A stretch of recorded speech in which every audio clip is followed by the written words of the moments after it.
In this module, I'm going to refer to NIST a few times, so I want to define it first.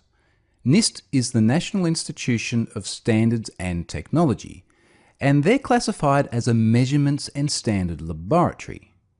They've been around since the very early 1900s, and NIST takes responsibility for everything from controlling things like weights and measures, so how much is a kilogram, how long is an inch, all the way through to defining a bunch of different technology standards, things like encryption, and also what the cloud is.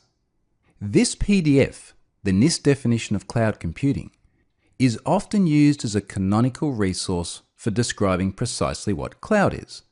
It's a very short document. It was created back in 2011, and it talks about 5 specific cloud characteristics. Let's go and talk about what those are now.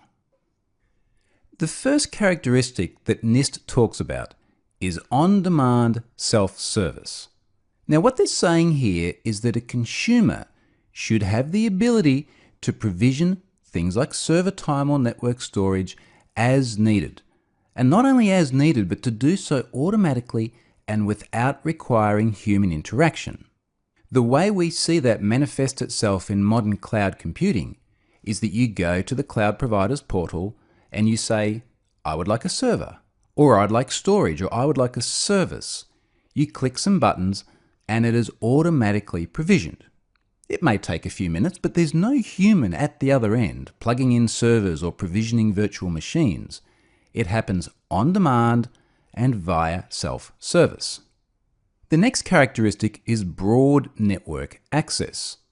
And what NIST is talking about here is that the capabilities of the cloud are available over the network, and you can access them via standard mechanisms such as via the browser or via a mobile app.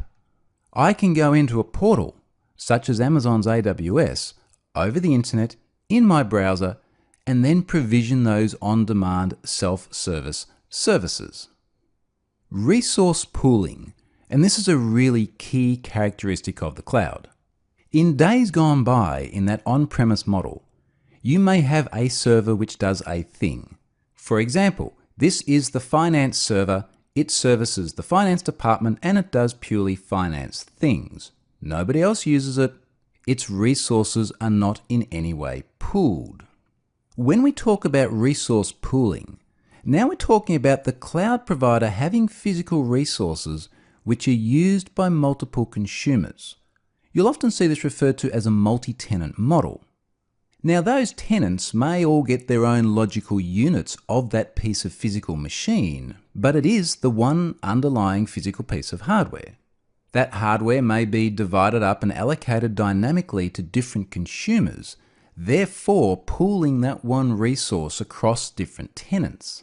You don't necessarily know as a tenant which other tenants are using that same underlying physical infrastructure. And indeed, when cloud is done right, you don't care, because you're not paying for the physical infrastructure. You're paying for the logical service that it is delivering to you. This is a really key characteristic of cloud, and it's one of the things that makes good cloud implementations so successful, because they can pool resources, which then gives them the ability to do things like this. Rapid elasticity. When there's this underlying resource pool, and a client comes along and says, yes, I would like more resources now, then that can be provided by the cloud service. Elasticity talks about this ability to either provision more resources or go the other way and release resources. So the cloud can stretch and contract in response to how much the consumer needs it. Now that's really important, because when we think back to that on-premise model, you would have the server and you would pay for the server no matter how much of it you used. In the cloud, you provision or release what you need, or as it may be, don't need, such that you aren't under-provisioned, yet you're also not paying for excessive resources. Which brings us to the final characteristic, measured service. Because the amount you're using can actually be measured, then you can be charged accordingly.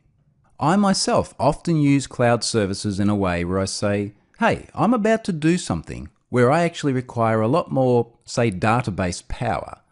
I'm going to scale up my database. I'm going to actually pay 5 times more during this period where I need that extra computing power.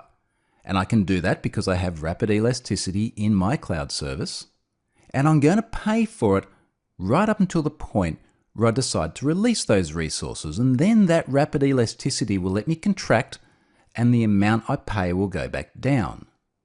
This characteristic of a measured service can apply to everything from the amount of computing power you're using to storage through to bandwidth.